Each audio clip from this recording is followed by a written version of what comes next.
Thanks for staying with the Rise News. You're watching Newsnight coming out of Nigeria's Federal Capital Territory, Abuja. The exclusion of women in politics and by extension governance has been identified in recent times as one of the major setbacks for economic development. The poor representation of women in elective positions has been a major social development issue in the current democratization process in Nigeria. We find out more in this report. Female representation in spaces of governance, more often than not, is below par and not showing enough of a pace of acceleration as it ought. In Nigeria, we see that rather than increase, we have seen a decrease in representation of women in spaces of governance. Arguments are made that rather than allot these spaces, they ought to be taken, that women are not forward enough to seize the opportunity when it presents itself. We sought the opinion of the first woman in Nigeria to put herself forward for the position of president. Women do well when the playing field is level. That has been shown to be the case. So when you talk of academics, for instance, women easily come tops in their classes because the system is not rigged against anybody.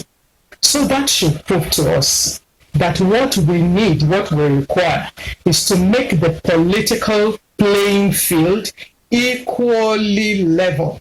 Data from 133 countries show that women constitute 2.18 million, which is 36% of elected members in local deliberative bodies. Only 2 countries have reached 50%, and an additional 18 countries have more than 40% women in local government.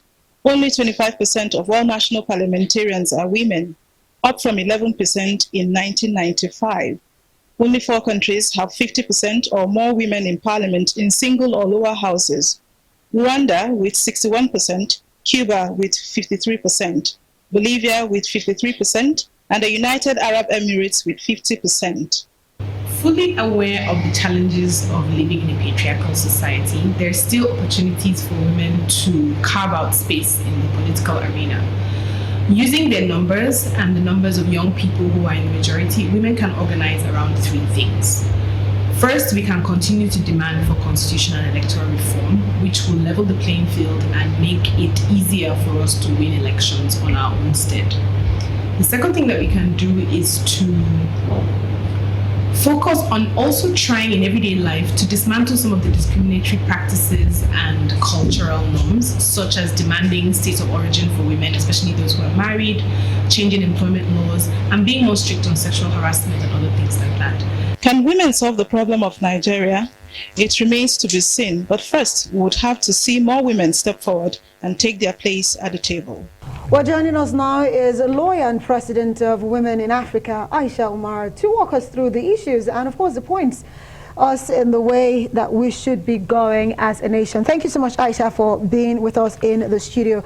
Straight to it, looking at that report right now, and, of course, conversations that you and I have had, you are one person who believes that women are the solutions to the myriad of issues currently bedeviling the nation. So how are we working towards helping the nation do better as women? Thank you for having me. And I think my approach would probably be, why are we asking for women to be involved in politics? I think that's where we're missing the point. It's not just to have them for the sake of having them, or it's not about just gender equality and balancing. The point is that women have value, lots of value to add. Now, if you look at generally developed countries and how they perform, you will find that the quality of their policies are very sophisticated, and they're different. Why? Because they have women's point of view in the process. If you exclude women from policy making, it means your entire policies are warped, which means that almost half of your population do not have a say in those policies.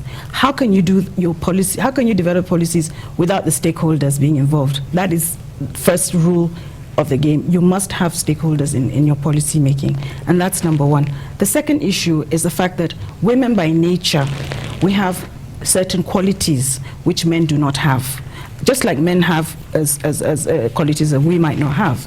So emotional intelligence in the 21st century, emotional intelligence is massive. It's huge.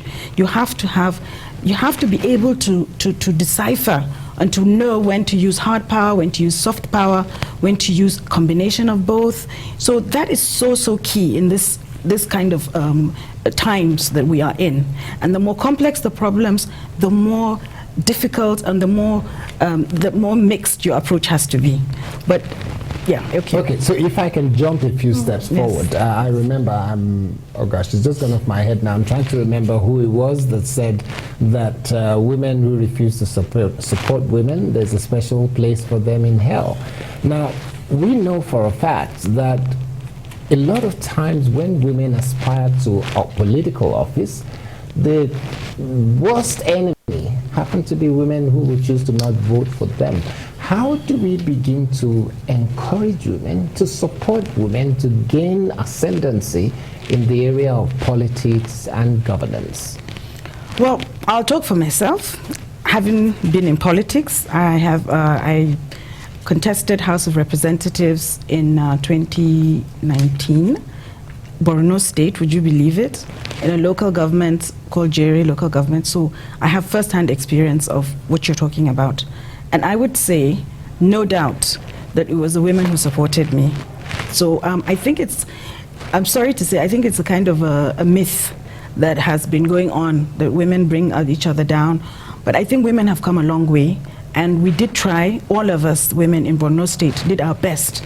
But it wasn't us, it was the men that decided that women should really just be at home. Well, but Aisha, if you look at it, here in Nigeria, looking at the way the country is structured and the population of women, we have the numbers. Absolutely. We can actually cause that change to happen. Most of the people who get elected are supported by the women, be it market women or whatever sphere of life that they find themselves. But like you have said, women supported you, but eventually you didn't get that position. So what would you say went wrong, and why are we not coming out in our numbers to support female candidates and get them to those offices, even if they're not appointing us enough to get there? So basically, women, we face three constraints. We have the cultural, we have the religious, we have the economic. And a situation where women all want to help, but as you know, the resources are in the control of the men. And you know our politics is a lot to do with men. So no matter how much you want to support a woman, without the resources, you cannot do that. And so it's kind of a catch-22 situation. If you don't put the women in power, they will not be able to get empowered. If you don't empower them, they can't get into power. So we're in this kind of situation, which we have to break. It's a jinx, we must break it. So in terms of then creating a level playing ground, who should we be looking towards? Us, the men in Nigeria, or a combination of both, and saying we have to work together to make it such that we show that we value our women a lot more, and we know that they have the capacity to bring a lot more to the table? I think for me, I would rather focus on the problem and go backwards. Look at the problem and see how you can solve the problem. And if you walk backwards and you will find inevitably that you need women, whether it's in the education of the young, nurturing the young, whether it's the health, whether it's whatever, socially, you need to have women involved in nation building, especially the social aspects, even the economic. You cannot have half of your productive population being unproductive and expect to develop. It's impossible. Just do the maths. It's not possible. So are there agencies, organizations that women will rely on to say, if we go this way, we'll get the support and it gives us an opportunity? We have Arise. Yes. Which is a very, very strong media channel. We have these day newspapers. We have the media. I think that the media can have a big role. Of course, we have us women, and we need to cooperate with each other. And then, of course, we need men to really look at the problems. Don't look at it as women wanting power. Look at the problems need to be resolved. Well, the truth is, the countries that have been ruled by women, we see how well they've been doing, and even handling of the COVID-19 pandemic. Amazing work. Aisha, would have to say thank you so much for joining us tonight on Newsnight.